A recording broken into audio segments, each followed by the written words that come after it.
Um, so I have Ewing sarcoma. I was originally diagnosed in 2009 and went through chemotherapy and radiotherapy, and I did all that, and it took about 2 years, and I then ended up in remission for a year and a half, and that's then when we found out more tumours had appeared in the same place, which is in the right side of my pelvis, and it's growing at a rate that they wasn't pleased with, and the only option was to remove it.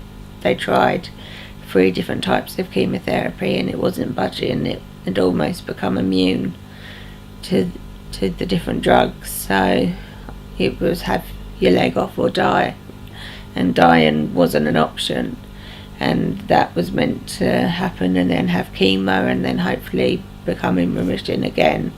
But unfortunately that's not the case. These tumours have grown, which there's always a percentage that they tell you about, but you just hope it's not going to be you that is in that percentage. And so unfortunately they've come back, and due to the trauma of having my right leg, pelvis and hip removed, it has caused 3 lumps on my lung to grow. At the minute they're just on the outside wall of the lung, so they're not affecting my breathing, but they're trying to maintain the sizes of the different growths and keep them there and stop them from growing and spreading any further, because then the ones on my lungs eventually will eat through the tissue and will then affect my breathing, which will make life very uncomfortable and even harder to deal with. And then once it's done that, it starts to attack your whole body really, until it can't take it no more. So unfortunately we've just got to get out, and that's why we're doing everything now and trying to have something done every week off the bucket list, and that just to get it done, and then to hopefully have the charity fully up and running before it's my time basically. And made the bucket list after watching the film The Bucket List, and thought, well, I just liked the film. It was such a good idea, and there's so many things that everybody in life is like, I do that one day, and that, but one day never seems to come, and then when people get older or die in different circumstances, they say, oh, I wish I did this when I could, or I wish I could do that. I just thought, well, I need to do it now.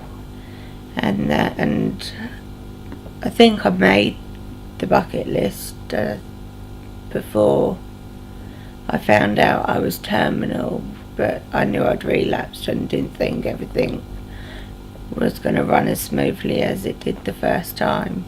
I just want to go out there and have fun. I'm a teenager still at the end of the day, and I'm still me. And I've missed a lot of my teenage years where I'd be going, where I should have been out partying with friends and them going to all the uni parties and everything like that, and I couldn't do it.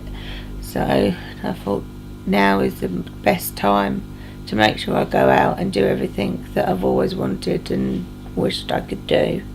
But it's all not just for me, it's things that I know other people would want to do, and I'd like to be able to do it for them, and I'll get joy out of seeing their happiness come through something that they've always wanted and thought would never happen. Yeah, well, it's every girl's dream normally, is they dream about their wedding from, well, little girls when they're playing with their toys and their dolls and fancy dress, and I know I'll probably never get married, and that in reality I wish I could, and I'm going to fight this disease as much as I can, but you sort of have to think really it might not happen. So I want to go on and try wedding dresses on and have that experience that that most people get to do, and have a hen night, because I never get to do that, and just go out and have a laugh with friends and then feel like a princess for the day, trying on different dresses. And again, it's all about having fun and just experience something I've realised I'm not going to actually get to do, and that's about it really. Okay.